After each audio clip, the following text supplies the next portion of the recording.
آیا، لیکن سن لو، کما تدین و تدان، تم جیسا کرو گے تمہارے ساتھ ویسا ہی کیا جائے گا۔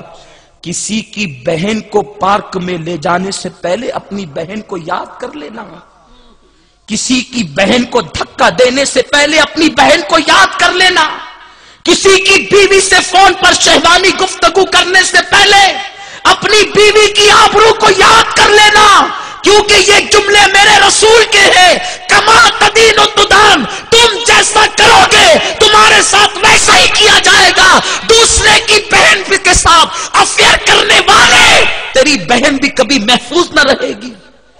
یہ گفتگو جس وقت میں نے کرناٹک کے ایک بہت بڑے شہر میں سنی دعوت اسلامی کے اجتماع میں کی، اور کر کے جب میں بیٹھا، ایک نوجوان روتے میرے پاس آیا، ہاتھ پکڑ کے کہا، آپ نے وہ جو کہا نا تم جیسا کرو گے تمہارے ساتھ ویسا ہی۔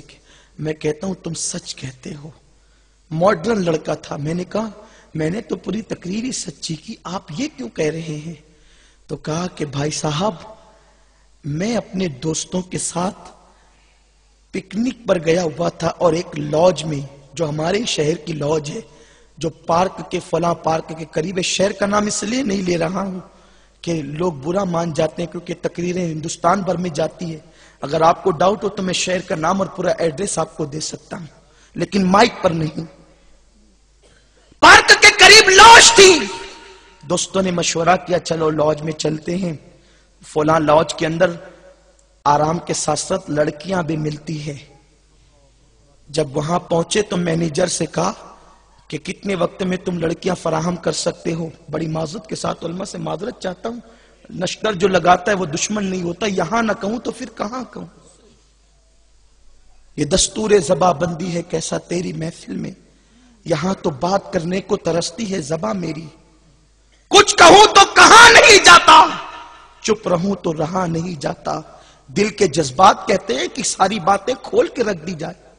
اے میری قوم کے جوانوں، دل کے کانوں سے سنو اس جوان نے جو داستان بیان کی کہ جب ہم لاج کے مینیجر کے پاس پہنچے اور کہا جتنی جلدی ہو سکے کتنے ٹائم میں لڑکیاں منگا سکتے ہو؟ اس نے کہا پہلے فوٹو دیکھ کر پسند کر لو، پھر جتنی جلدی میں کہو گے لا دیں گے، کیونکہ آج پکنک کا مطلب شراب اور لڑکیوں کے علاوہ رہ کیا گیا ہے؟ جہاں نوجوان لڑکے پہنچے، بالخصوص قوم مسلم کے جوان، اس لیے کہ صلیبی جنگوں کے بعد انگریزوں نے یہ طے کیا ہے کہ میدان جنگ میں مسلمانوں سے نہیں لڑنا، اب اگر مسلمانوں سے لڑنا ہے ان کو شراب و شباب میں ڈبا دو، یہ قوم کبھی ہوش کے ناخن نہیں لے سکے گی۔ ڈبا دیا انہوں نے تمہیں شراب اور شباب میں۔ اس لاج کے مینیجر نے کہا پہلے فوٹو دیکھ کر پسند کر لو، پھر جتنی جلدی ہو سکے گی لڑکیاں فراہم کر دی جائے گی۔ وہ کہتا ہے کہ جب مینیجر نے جو ہے وہ ٹیبل پر تصویروں کو پھیلانا شروع کیا، ایک تصویر کو دیکھ کر میرے پیروں کے نیچے سے زمین کھسک گئی۔ میں نے کہا وہ کیا تھا؟ کہا کہ ان تصویروں میں میری اپنی بہن کی تصویر بھی تھی۔ اے میری قوم کے جوانوں، آج بچیوں کی آبرو لٹ رہی ہے، مسلم بچیوں کی عزت بکریوں سے زیادہ سستی کر دی گئی ہے۔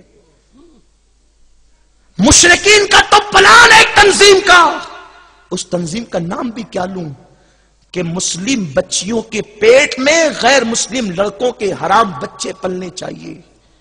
باضابطہ طور پر وہ اپنی قوم کے لڑکوں کو اسکول اور کالجز میں اس لیے بھیجتے ہیں تاکہ تمہاری بیٹیوں کے پیٹ میں ان کے بچے پلے۔ اور آج مسلم باپ اتنا بے غیرت ہو چکا ہے، بیٹی بے پردہ جائے، دوپٹے کو مفلر بنا لے، باپ کو کوئی فکر نہیں، بیٹی کی ڈگری سے مطلب ہے، لعنت ایسی ڈگری پر جو عزت کو فروخت کرنے کے بعد ملتی ہے۔ سنو، ہماری بیٹیوں کو ہم کسی ایسی لعنتی ڈگری دلانے کے عادی نہیں، ہماری بیٹی کو کنیز فاطمہ کی ڈگری مل جائے اتنا کافی ہے۔ میں یہ نہیں کہتا کہ بیٹیوں کو کالج نہ بھیجو، ضرور بھیجو، ان کو ڈگری ضرور دلواؤ، ہم منع نہیں کرتے، لیکن غیرت فاطمی کے ساتھ بھیجو۔ اور غیرت فاطمی کیا ہے؟ سجدہ